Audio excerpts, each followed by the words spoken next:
Ngài Hoàng tử William Arthur Philip Louis phát biểu.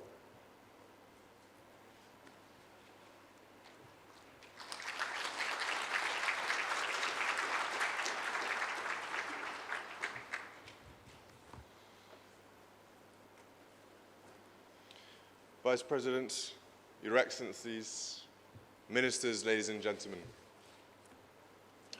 I want to start by thanking the Vietnamese government for its leadership in hosting this conference in Hanoi. We all know and applaud the fact that Vietnam is taking steps to curb the wildlife trade in this country. We all know too what a welcome signal that this is in a region where so much needs to be done to halt the demand for wildlife products. The Vietnamese government knew that hosting this conference would shine a spotlight both on its good work and ongoing challenges. That is not always a comfortable thing to do, but it is the brave and right thing to do, and I congratulate you for your leadership. Your first ever destruction of illegally traded ivory and rhino horn at the weekend provides a powerful example ahead of this conference, and we look forward to hearing about the further actions you plan to take. 2 years ago, we gathered in London at the first international conference on the illegal wildlife trade. At that time, we had a growing awareness of the severity of the crisis animal populations were facing. But we lacked a plan, the tools, and the partnerships needed to confront it. 2 years on, we come together again against a very different backdrop. And I think it is fair to say that London really was a turning point. Since then, we have seen unprecedented partnership between African governments to work together to fight poaching through the Elephant Protection Initiative. We have seen China and other countries in Asia take leadership on confronting the demand for IWT products within their own borders. We have seen the United States provide a blueprint for how developed economies need to acknowledge their own demand challenges. We have seen the transportation industry come together under the Buckingham Palace Declaration to take concerted action to shut down trafficking routes. And we have seen the world come together under IUCN and CITES to finally call for an end to the ivory trade. More than all this, we have seen how citizens from around the world put pressure on political leaders to take action to halt the destructive trade. There is much to be proud of, and I want to make sure we take confidence from what has been achieved. We are on the right side of history. But here is the problem. We know that we aren't moving fast enough to keep up with the crisis.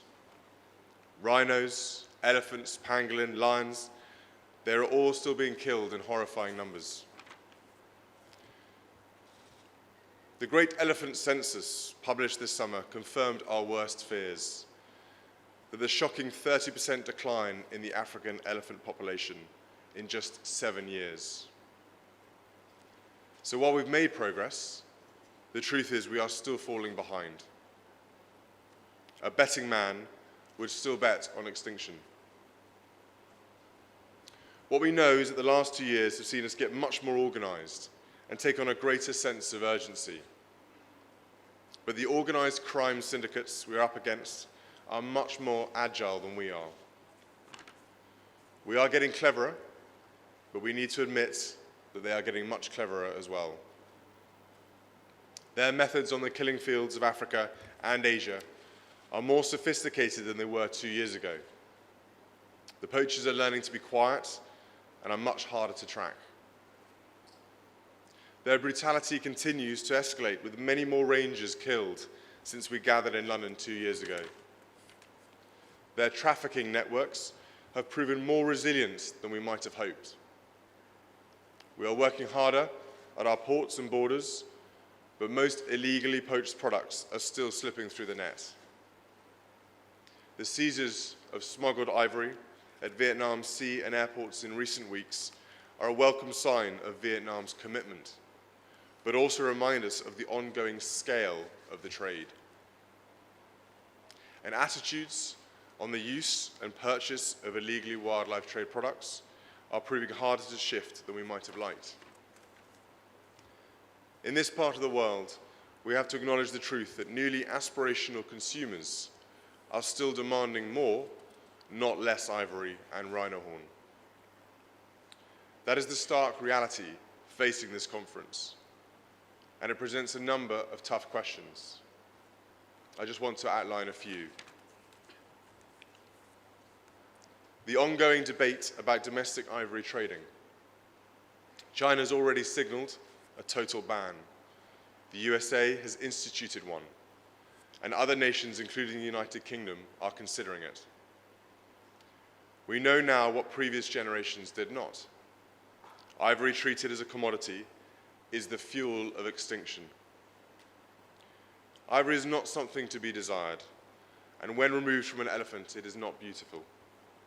So the question is, why are we still trading it? We need governments to send a clear signal that trading in ivory is abhorrent. Second, are we doing enough to confront the organized criminal syndicates behind the illegal wildlife trade and bringing them to justice?